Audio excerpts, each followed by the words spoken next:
Okay, so now you are going to do section 2. Please turn page number 109. So section 2 has 5 parts, A, B, C, D and E. So first let's try to finish capital A, section 2 capital A. So first thing you need to do is you have to predict the answers. So first let's predict the answers for section 2 capital A. Okay, so now I am going to show you the actual experiment. So now you can check whether your predictions are correct or wrong. Okay.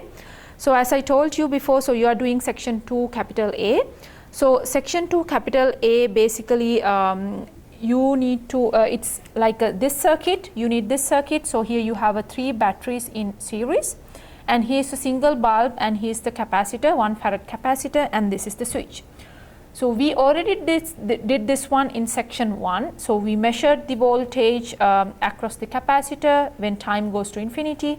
We measure the voltage across the bulb after a long period of time. So that means when time goes to infinity. So we checked all the voltages, and you checked what happened to the brightness with time. Okay, so we already did that part.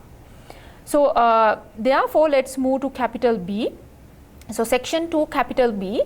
So again you have to predict the answers. So let's predict the answers for section 2 capital B first. Okay, so now let's check whether your predictions are correct or wrong.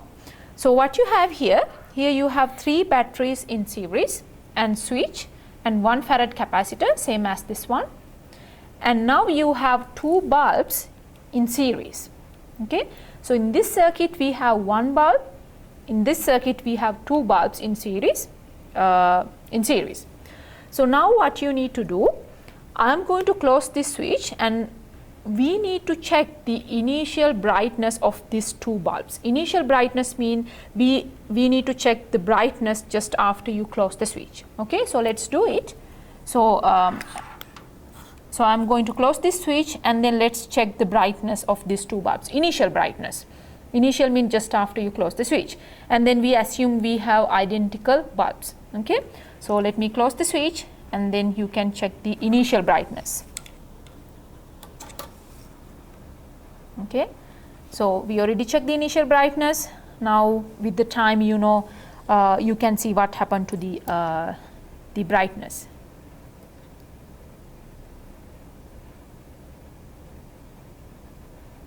See, this is after extended period of time, you can see what happened to the light bulbs. Okay, so now one more thing I need to do.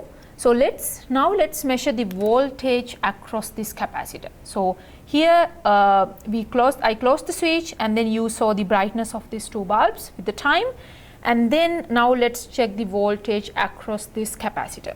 Okay.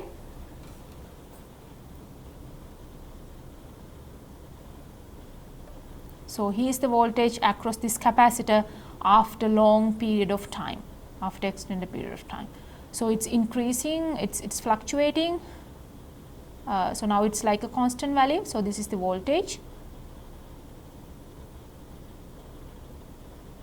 Yeah, but it's varying, but you can approximately find the average like value.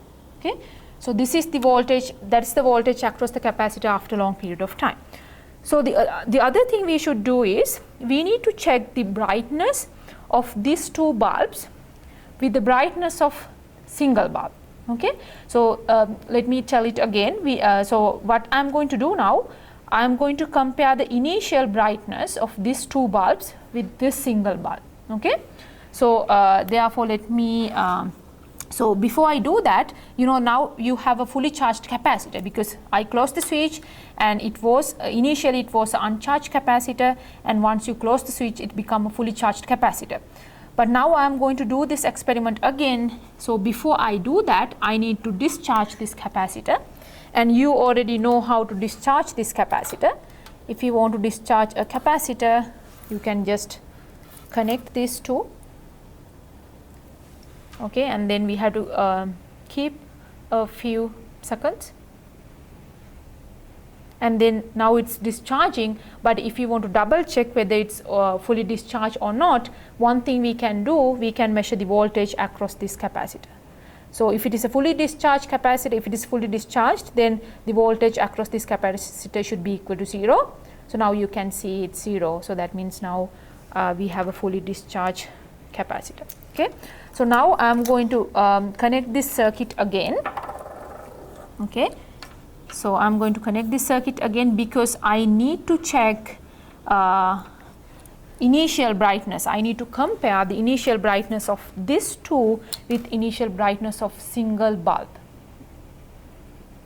Okay. So now I am going to close both switch together at the same time. Then please check the brightness. You need to check the brightness of this 2 with this one. Okay. So are you ready?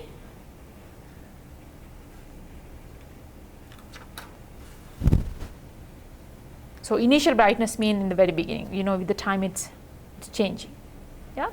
So that's the thing you need for section 2 capital B. Okay.